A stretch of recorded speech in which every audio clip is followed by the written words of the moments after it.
Va ora in onda L'Avvocato risponde. Eccoci amici, buonasera, bentrovati. Massimo Leonardi vi parla in diretta da Radio Libertà via Bellerio, da parte a me il notaio amico Malta, Giuseppe Malta. Bentrovati. Bentrovati. A Giuseppe, grazie di aver accettato l'invito e di essere tornati con noi, da noi, grazie perché a voi. la scorsa puntata ha avuto grande successo e quindi abbiamo deciso di riportarlo con noi, che speriamo che sia anche questa una puntata bella, carica di contenuti.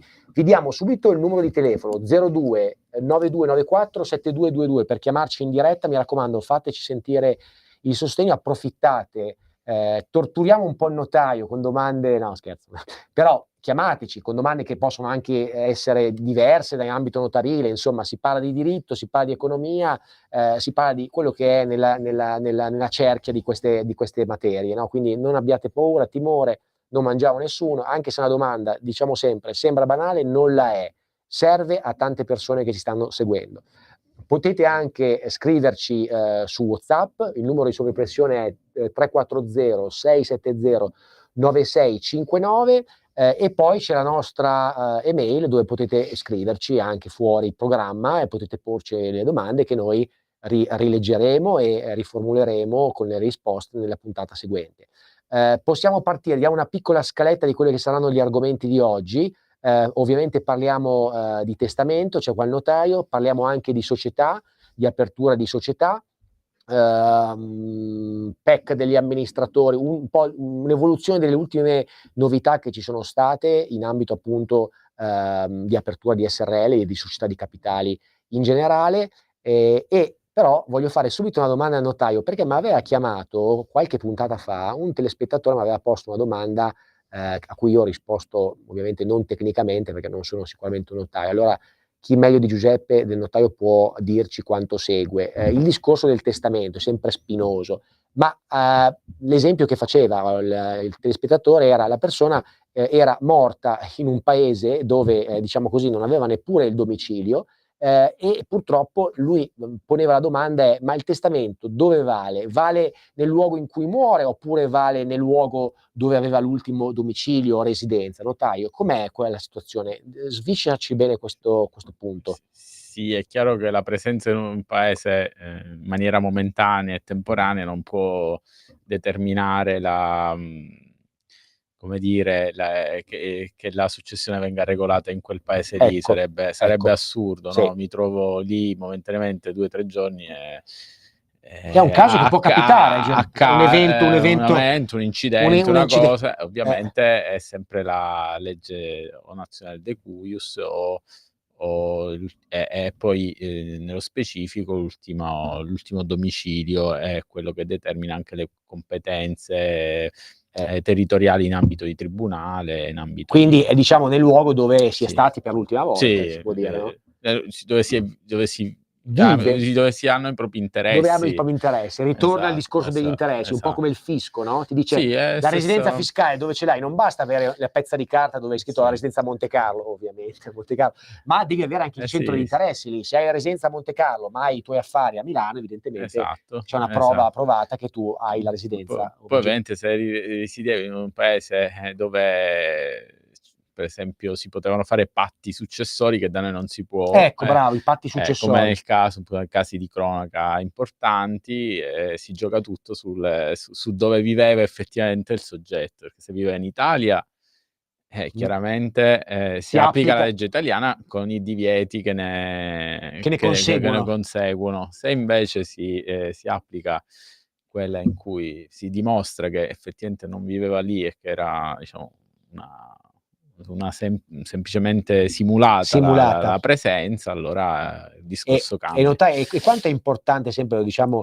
comunque conservare anche il testamento, no? Cioè io dico, ma cosa deve fare una persona che decide? Fondamentale, cioè, perché se lo perdiamo, allora io dico, possiamo dare un'indicazione a chi ci segue, cioè, allora il testamento dovete farlo, diciamo, possiamo dirlo olografo, no? Tranquillamente. Certo. Semplice, non andate a scrivere papiri, allora meno si scrive meglio è, poi adesso il notaio ci darà bene qualche indicazione, no? Certo. Ma poi a chi bisogna darlo? O si nomina un esecutore oppure si nomina il notaio, facciamo lavorare questo notaio. Sì, l'esecutore in casi un po' insomma più complessi, dove c'è bisogno effettivamente di gestire un patrimonio che vada a più soggetti, allora ci può essere la necessità. Però può essere anche un discorso di fiducia, Giuseppe. Io per esempio fui nominato, e lo sono tuttora, esecutore, perché c'è un rapporto di amicizia, di fiducia, allora a quel punto nasce quel mandato, se no a quel punto notaio.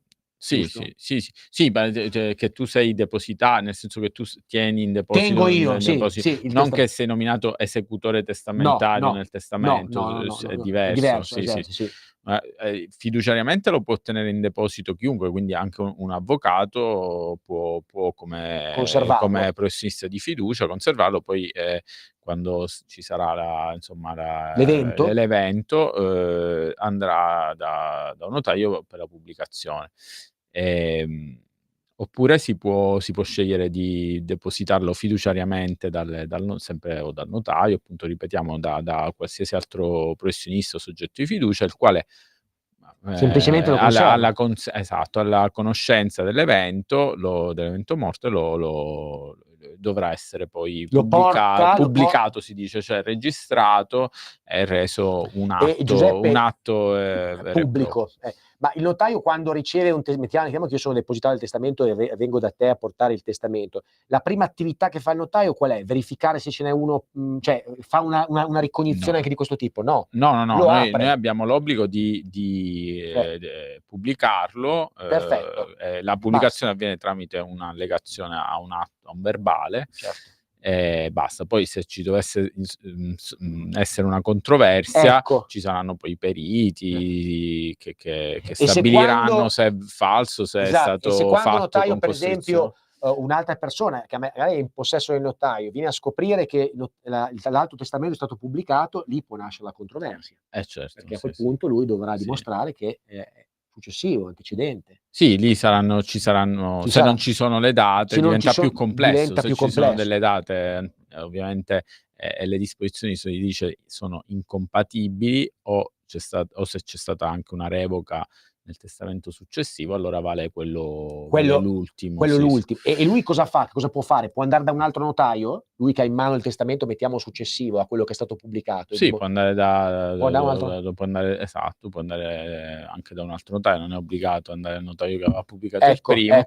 E quel punto. E poi ci sarà l'eventuale lì subentrate voi. Lì subentriamo noi, però diciamo che è frequente, perché adesso noi immaginiamo situazioni come lineari, classiche italiane, ma ci sono patrimoni complessi, ci sono persone che poi Giuseppe, è vero che non so se ti è capitato professionalmente, a me è capitato che più si invecchia, anche giustamente, no? Magari la persona cambia idea molto velocemente, no? Cambia tante volte idea, no? Perché magari può capitare, capita. Il testamento è sempre modificabile o può essere anche integrato in qualsiasi momento. Poi il testamento, stiamo parlando del testamento olografo, ma anche il testamento cosiddetto testamento pubblico, cioè quello ricevuto direttamente dal notaio come atto notarile, quello anche quello può essere modificato con un olografo, quindi non è che la differenza lì insomma è consistente, è che il testamento pubblico, essendo ricevuto da un pubblico ufficiale che è il notaio, oltre a essere elaborato in un certo modo, ovviamente ha come vantaggi che è il notario che accerta la capacità del soggetto di testare, che non è costretto da nessuno, è libero, con libero arbitrio, che è stato effettivamente lui e che non è quindi un falso. E sulle condizioni di salute com'è che le verifichi, notaio? Ma gli fai qualche domanda? Per esempio, metti il caso che arriva come ogni atto. Però sai, quando arriva magari quello un po' più anziano, è ancora maggior ragione un pochettino più complesso.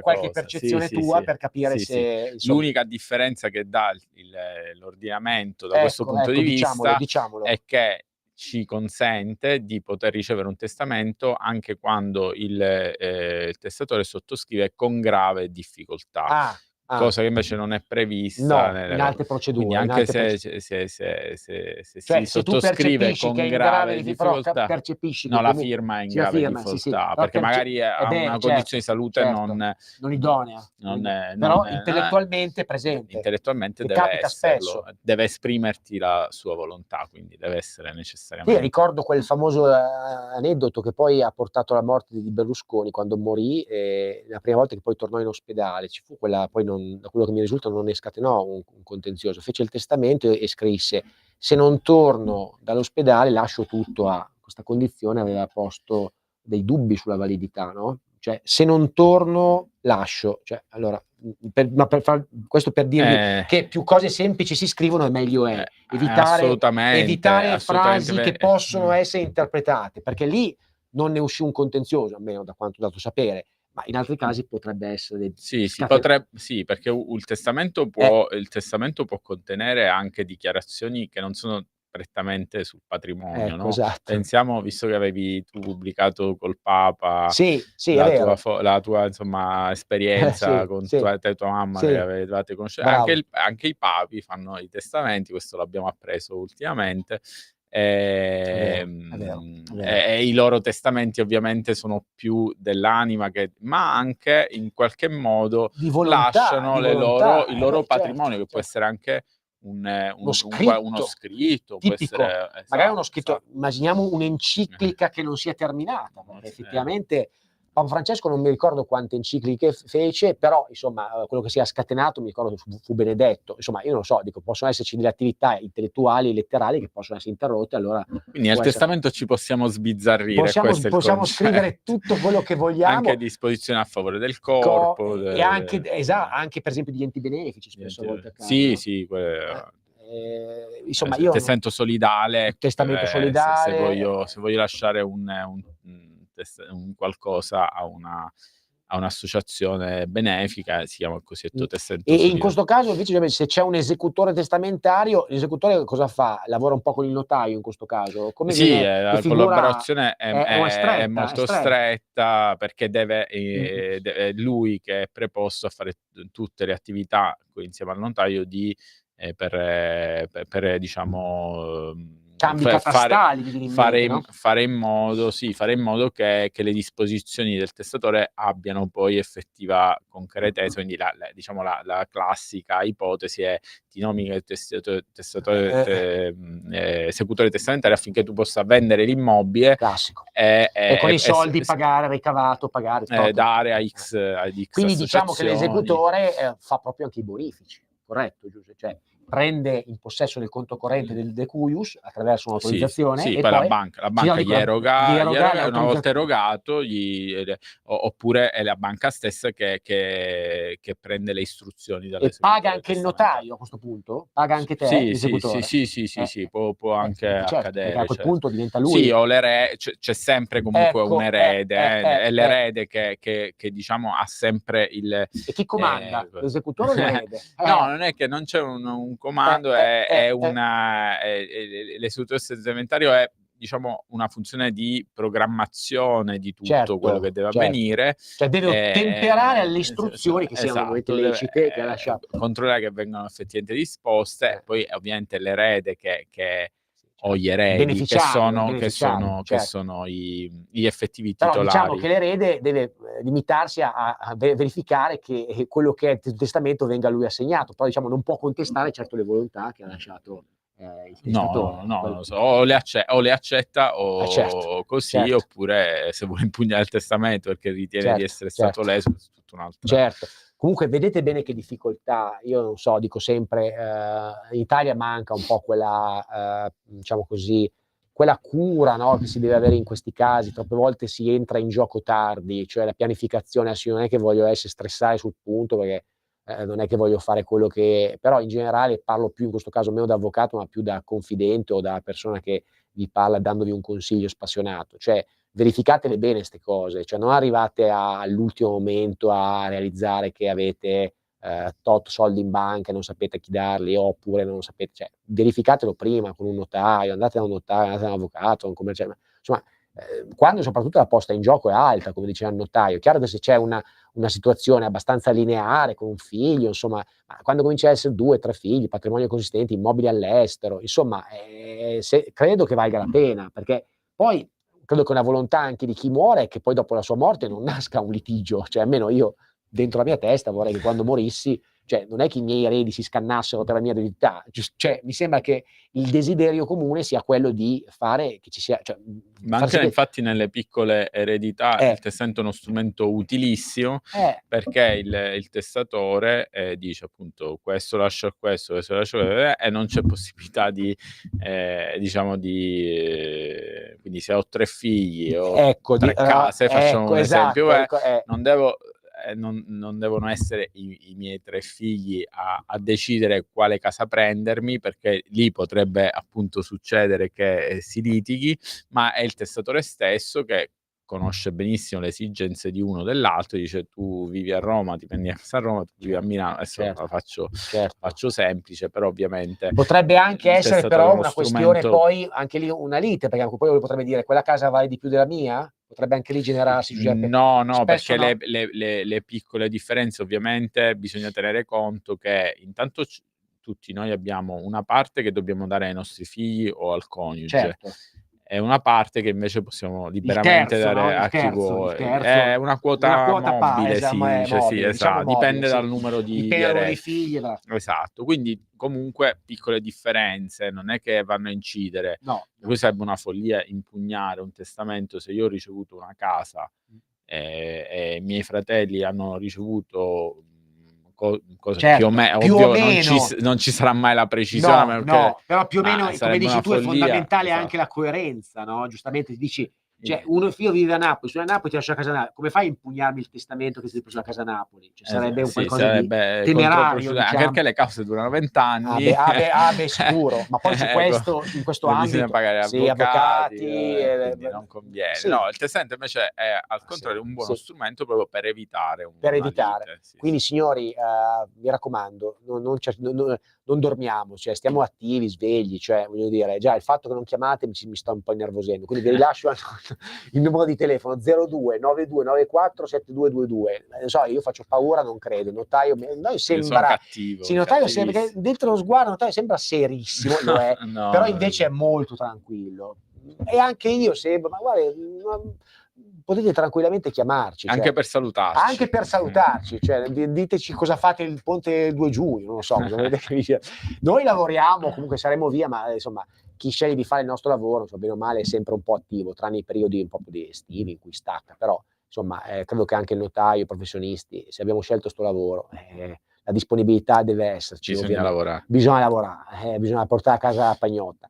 Passando invece, caro notaio, al discorso societario, perché a me piace un po' passare un po' di qua, un po' di là, dato che abbiamo fatto anche tante costituzioni di SRL, insomma, il discorso SRL, nuovo, un po' la novità è questa famosa PEC, no? Che deve essere aperta a chi fa l'amministratore, o l'amministratore unico, o se è un consiglio di amministrazione con delega, a quel punto ci saranno forse più consiglieri con la PEC. Ma la domanda che ti faccio è: vale per le nuove società appena aperte o anche quelle a ritroso, o vale anche a ritroso, ovvero i vecchi che non hanno la PEC devono aprirla? Punto interrogativo. Sì, i PEC che non hanno la PEC devono aprirla, ma la dovranno comunicare. Al momento, diciamo, l'indirizzo è quello di comunicarla quando c'è un rinnovo delle cariche, una pratica societaria da fare, cioè non c'è un obbligo, non è stato detto nella legge entro X giorni tutti devono comunicare. No. Però man mano che si va ovviamente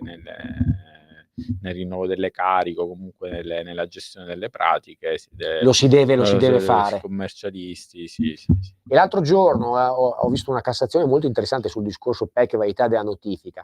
Signori, scaricate la PEC se è piena, perché purtroppo la notifica è valida, almeno la Cassazione ha detto così. Cioè in caso di notifica e di mancata ricezione della seconda PEC, quella di accettazione, perché sono sempre 2 le PEC, no? C'è la prima di consegna, poi ci vuole la seconda di accettazione. Allora la giurisprudenza è sempre stata conferente sul fatto che ci volevano tutte e 2 per notificare l'atto in maniera ufficiale, ma la Cassazione si è espresso sul punto perché l'attore che fece questa causa ha dimostrato che è riuscito a dimostrare che la PEC della persona a cui aveva inviata aveva un problema, non era riuscita a ricevere, e a quel punto l'onere è di chi possiede la PEC. La Cassazione ha detto di regolarizzarla, quindi vale lo stesso la notifica si è mandata quantomeno la prima, la consegna. Quindi anche lì la PEC è ingannevole, a volte io dico, perché è uno strumento molto semplice, ma bisogna guardarle le PEC, amici. Cioè, non è che si può addormire. Cioè, capita, adesso noi magari professionisti siamo un po' più attenti, ma la classica persona, può essere l'amministratore. Come dicevamo nella prima puntata, non è mai simpatico quando ricevi una PEC. Bravo, bravissimo. Cioè, però, soprattutto, immaginiamo l'amministratore, no? Che comunque, a parte che non ha la sua PEC, ma deve guardare quella della società. Cioè, guardatela, perché ormai l'Agenzia delle Entrate comunica tutto sulla PEC. Cioè, non è che se voi avete la società, siete amministratori, l'Agenzia delle Entrate ti manda l'ufficiale giudiziario, ti manda la PEC con un atto. E quindi importante è controllarla. Cioè, assolutamente d'accordo con te. E quindi da questo punto di vista è stato fatto un grande passo avanti nella riforma, perché adesso qualche Camera di Commercio accettano come PEC dell'amministratore quella della società. Ecco, bravo. Perché di fatto, in altre no, c'è una nota del Ministero che dice devono essere diverse, non può essere la stessa utilizzata. Cioè, tu vuoi dire che i furbacchioni l'amministratore dice non mi va di aprirla, indico la stessa della società. Della società, no. Sì o no? Bella domanda. No, la nota del Ministero dice no, dice hai la PEC della società, hai la PEC dell'amministratore. Alcune Camere di Commercio ancora non si sono adeguate alla nota del Ministero e dicono ma tanto se anche quando indico il domicilio fisico posso indicare il domicilio della società, e allora posso indicare il domicilio telematico, chiamiamolo, digitale. Allora ci sarà qualcuno, qualche buonanima, legislatore, non so, qualche esperto, cioè, ma siamo capaci di fare le cose, cioè, semplici? Ma l'interpretazione che io trovo correttissima è quella che ha detto il notaio, ovvero che ha un senso logico. Se sulla visura io indico spesso il domicilio presso la sede, perché non posso usare neanche la PEC della società? Cioè, o meglio, se no, scrivetelo bello grosso, cioè non che noi dobbiamo impazzire per interpretare, giusto? Per una Camera di Commercio te la prendono, nell'altra no, ti devi perché le Camere di Commercio sono così. Cioè, adesso vi snoccio un altro numero che mi ha lasciato un po' basito l'altro giorno. Ero proprio in radio, stavo tornando in macchina, stavo ascoltando, non mi ricordo che radio, forse, vabbè, non diciamo, a parte che forse era Radio 24, non mi ricordo. Insomma, c'è un esperto di diritto, e non ricordo neanche chi fosse, ma ha lasciato questo numero che mi ha lasciato perplesso. 38.000 italiani l'anno scorso hanno fatto causa, o TAR o procedimenti cautelari, per avere una risposta della pubblica amministrazione. La pubblica amministrazione non risponde.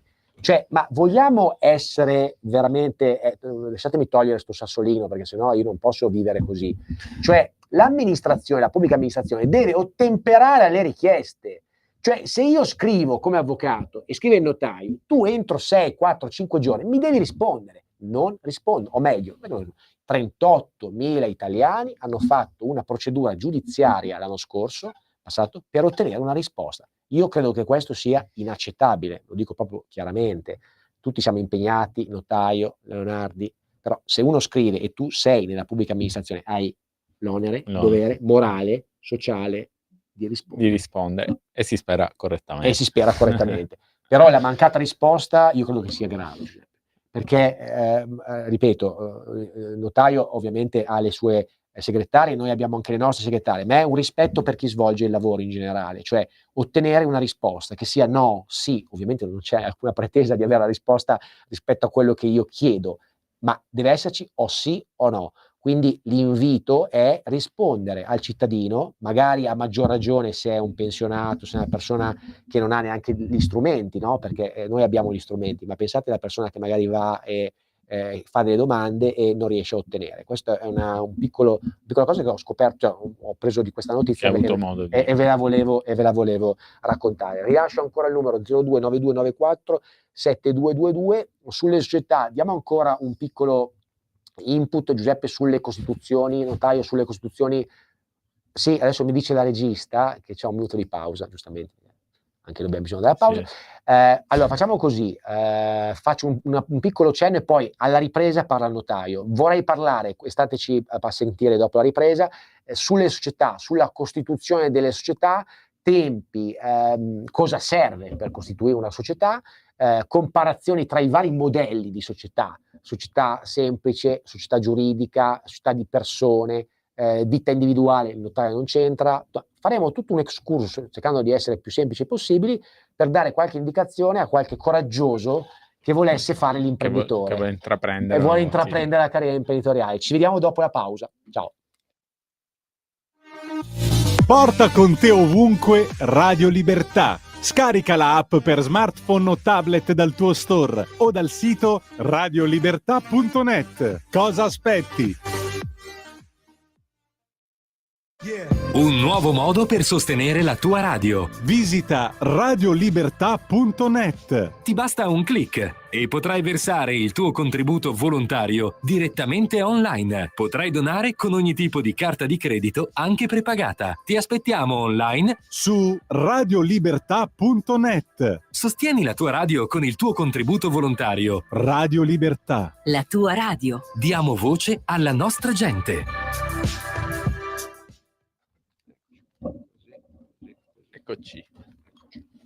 Eccoci, pausa rapidissima. Non ci siamo neanche rifocillati e siamo subito in diretta. Abbiamo parlato prima della seconda parte della trasmissione che volevamo fare, ma poi parleremo anche di altro, poi ci vengono le cose. Sul discorso delle società, notaio, diamo qualche indicazione a chi volesse, qualche giovane anziano, chi in generale volesse aprire, decide di fare l'imprenditore, quindi decide di aprire una SRL, cosa deve fare? Notaio, partiamo dalle basi proprio. Dalle basi, sì, ma è giusto. Perché così a volte diamo per scontato delle cose. Deve decidere se iniziare con una SRL semplificata che ha costi più calmierati, però poi in una fase diciamo più avanzata avrà sicuramente la necessità, se insomma si spera vada bene l'attività, di modificarla, perché l'SRL semplificata ha un capitale comunque non superiore a 10.000 euro, 9.999 euro, quindi partono di solito con un capitale molto basso, costi notaili molto basso, però a livello di, come dire, immagine è una società che chiaramente fin dal suo nascere denota a mio modesto avviso, un ci credo ma non troppo. Perfetto, ragazzi, dovete sapere che il notaio è troppo un signore, io invece sono un pochettino più duro. Signori, la società, quella capitale minimo, fa schifo, scusate, cioè nel senso molto terra, non è che fa schifo, ma giustamente dice il notaio che è un signore, dice ma non si capisce dove vuoi arrivare, ha ragione, ma come fate a fare una società con un capitale di €1, di qualche centinaia di euro? Questo è in sintesi, e soprattutto sulla flessibilità, la poca flessibilità dello statuto, giusto Giuseppe? Sì, lo statuto, ecco. La differenza maggiore è che lo statuto è uno statuto che non è, di fatto non c'è uno statuto, è regolato tutto dal codice civile, che per carità va bene, però ecco, se ci sono già due soci che vogliono un attimino, come dire, mettere in chiaro alcune cose, non lo possono fare perché sono limitati da questo statuto standard. È un statuto rigido dal punto di vista giuridico, non si può, signori, quindi questa è già una prima importante possono cosa. Scegliere di regolare i loro rapporti in maniera diversa.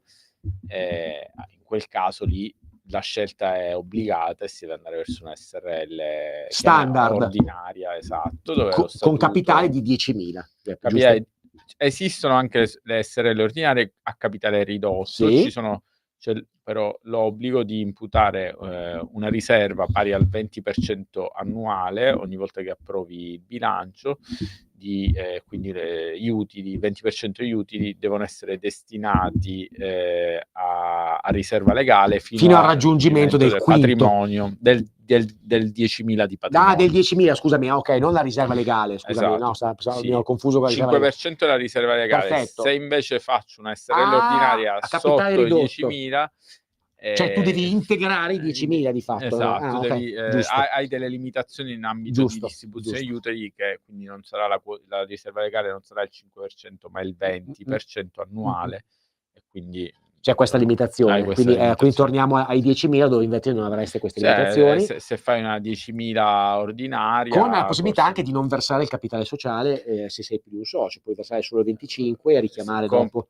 Se non è unipersonale, sì. Ecco, questa è un'altra cosa, ovvero risemplifico: se siete più soci potrete andare dal notario non versando interamente i 10.000 euro, ma versando almeno il 25%, se siete per esempio 3 soci, e il 75% potreste poi versarlo man mano che fate gli utili. Poi è anche vero che, come diciamo, se versi 2.500 euro, poi hai quelli, e quindi devi già andare a attingere ad altri soldi per far andare avanti la società. Immaginiamo che sia una società, un ristorante, capite bene che insomma un minimo di capitale iniziale è doveroso. Insomma.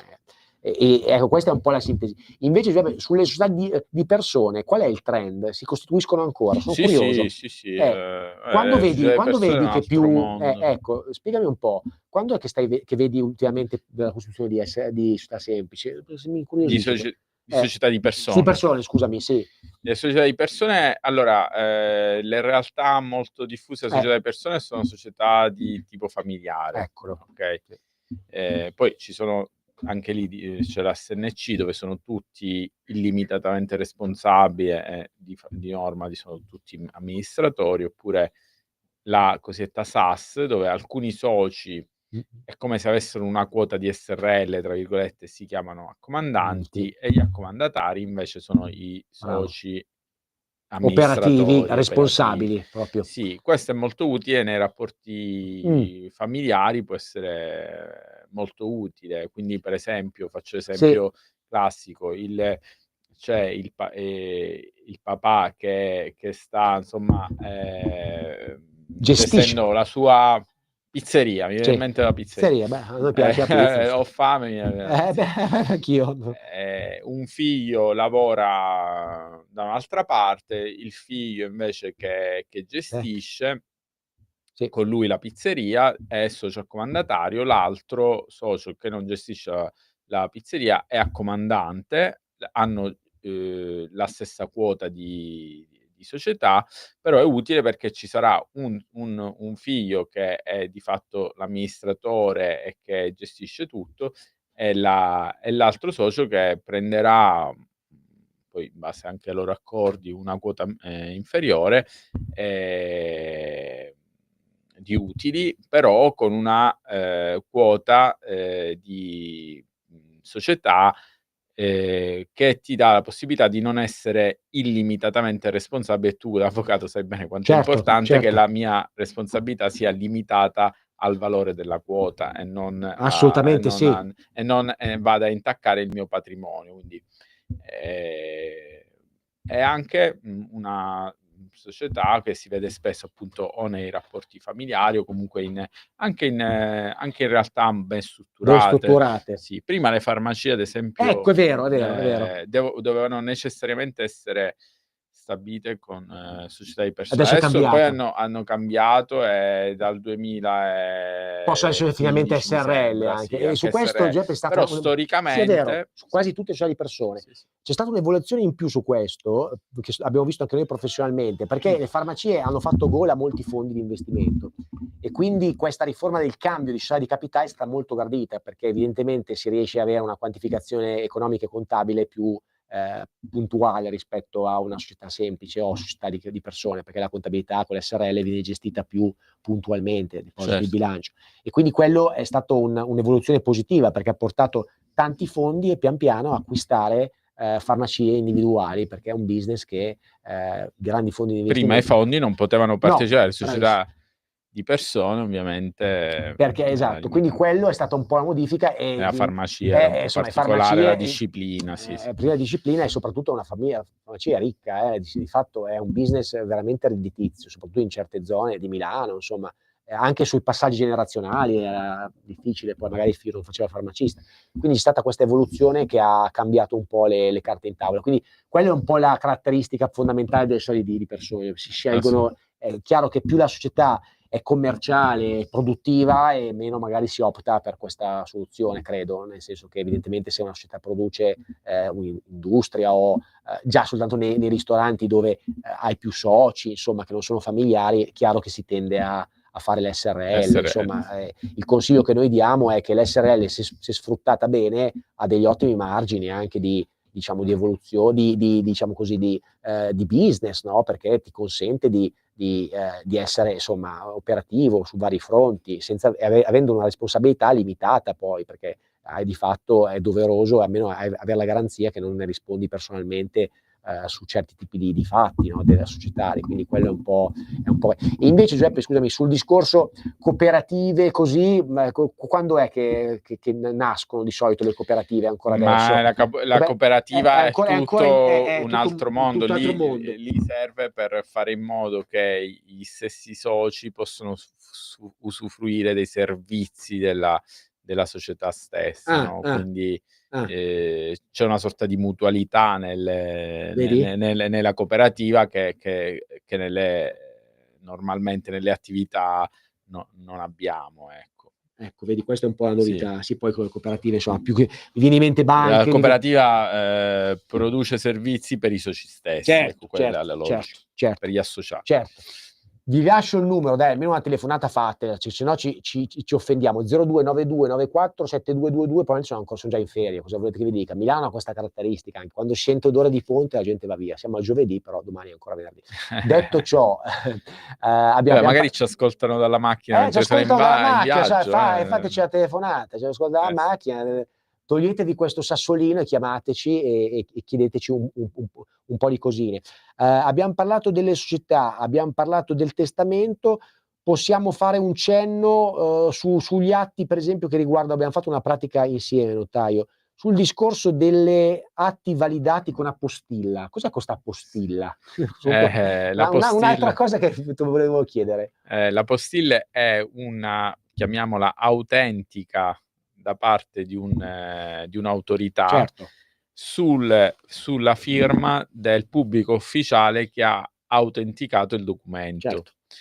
E questo serve per dare validità a un documento estero in Italia o per dare validità a un documento italiano all'estero. Ecco. Quindi capita spesso però che una persona che magari è all'estero vuole autenticare un atto in Italia e deve avere questa postilla. Se interviene per procura, sì, come esatto. è accaduto nel caso a cui ti riferisci. Ecco, esatto. Quindi chi doveva intervenire come, per esempio, se uno deve intervenire come venditore o come acquirente, indifferente, o qualsiasi, insomma, situazione in un atto notarile, se non può recarsi ovviamente dinanzi al notaio fisicamente, può tranquillamente fare procura. Se si trova all'estero, andrà da un notaio straniero per l'autentica della procura, e poi il notaio, sempre il notaio che ha ricevuto la procura, manderà ad apostillare la sua autentica. Okay. Allo stesso modo, io, se un soggetto deve intervenire da un notaio straniero, io ricevo la procura, devo fare anch'io questa procedura, esatto. È una procedura che va fatta con un documento apposta, va timbrato, tutta una diciamo. Sì, ma non è nient'altro che un'autentica da parte dell'autorità. Ad esempio, nel mio caso, è competente ad autenticare i miei documenti il procuratore di Monza. Ah, sì, sì. Quindi io autentico la procura, dopodiché la mando in tribunale, nel mio caso a Monza o insomma dove è territorialmente competente. Ma c'è un software apposta che si usa quando lo mandi? Lo mandi con una No, fisicamente. Fisicamente devi andare. Fisicamente. Accidenti. Vedete, fisicamente, ragazzi, viene apposta la postille, come dire, che sembra un gioco di parole. A quel punto, con la postille o legalizzazione, il documento ha validità anche all'estero, finché non viene fatta questa autentica. Quindi non è nient'altro, è molto alla fine semplice, non è nient'altro che un'autentica alla firma del pubblico ufficiale, quindi c'è un'autorità che dice lui è un notaio. Perfetto. E ha agito in qualità di notaio. Fine. Perché se non hai quello, poi in Camera di Commercio certi atti non passano, quindi è obbligatorio avere... Vedete, commercio, ma anche per comprare. Vendere un immobile, per qualsiasi attività notarile è necessario. Ci sono, magari questo può essere interessante saperlo, ci sono alcuni stati che hanno firmato una convenzione di semplificazione, giusto, chiamiamola, giusto. E quindi per esempio negli scambi documentali tra Italia e Francia, Italia e Belgio e qualche altro stato, Germania forse, no? Germania anche, abbiamo fatto in Germania noi, non è necessaria la postilla. Vedi, quindi è sufficiente avere l'atto e basta. L'atto notarile autenticato, basta. Vedi, questa è una... Ecco, però vedete signori quanto è complicato a volte, cioè questa è sono procedure che ovviamente allungano un pochettino i tempi, quindi è importante sempre farvi assistere, farvi consigliare bene su questi fatti, perché sennò la pratica non viene passata, quindi questo è quello che mi viene da dire. Allora, ridò ancora il telefono 0292947222, potete anche scriverci su WhatsApp 340 670 9659 o scriverci anche per mail e rileggeremo diciamo così i vostri quesiti quando volete voi, a prossime puntate, magari il notaio verrà ancora. Ecco, adesso volevo fare un attimo un cenno io su una scadenza prossima, perché è importante dare un input anche a tutti noi che vi ascoltate. È prossima la scadenza delle dichiarazioni, signori. Perché ve lo dico? Perché al 30 giugno lo Stato vuole i nostri soldini per le dichiarazioni unico, IRAP, società di persone, tutto.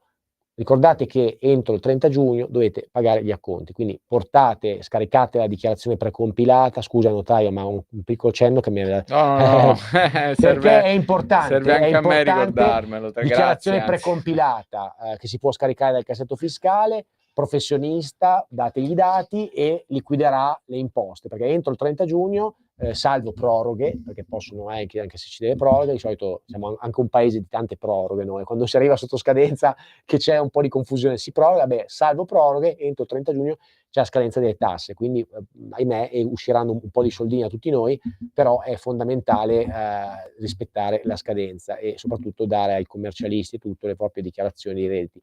Controllate anche sempre, questo lo dico per esperienza professionale, la dichiarazione precompilata, perché dovrebbe essere in teoria giusta, e lo è quasi sempre, ma spesse volte qualche imprecisione ce le ha, soprattutto sulle spese mediche, spese magari che fate per detrazioni di immobili, residenze, bonus fiscali, insomma spesso non recepisce, quindi controllatela molto bene, perché ovviamente sono soldi che ballano, ecco, diciamo così.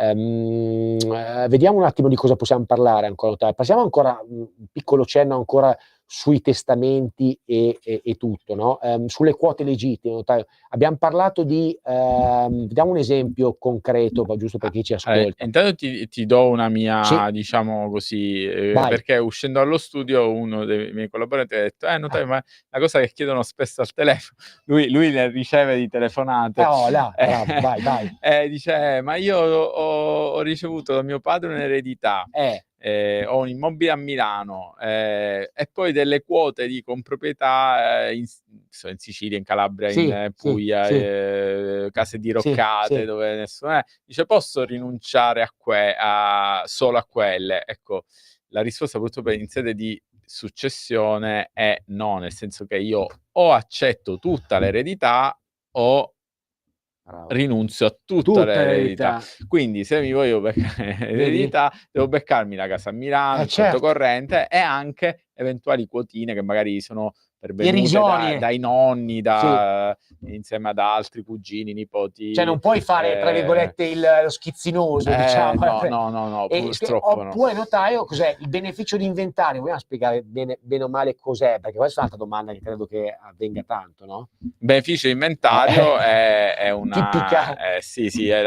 serve in situazioni in cui non sappiamo bene se o lo sappiamo, nel senso o non ne siamo sicuri o sappiamo che il decuius aveva dei debiti. Allora l'accettazione con beneficio di inventario ci consente di separare il patrimonio del decuius, cioè del soggetto da quale riceviamo l'eredità, nei confronti nostri in qualità di erede. Certo. Siccome ha dei costi, perché devi fare un atto di accettazione verbale, quindi io come notaio mi devo recare fuori a fare l'inventario dei beni anche mobili che si trovano nell'eventuale casa o case del decuius, quindi ha un costo questa cosa, e la si fa normalmente quando in 2 casi, o appunto si decide di farla perché come dicevamo il decuius aveva dei debiti e quindi non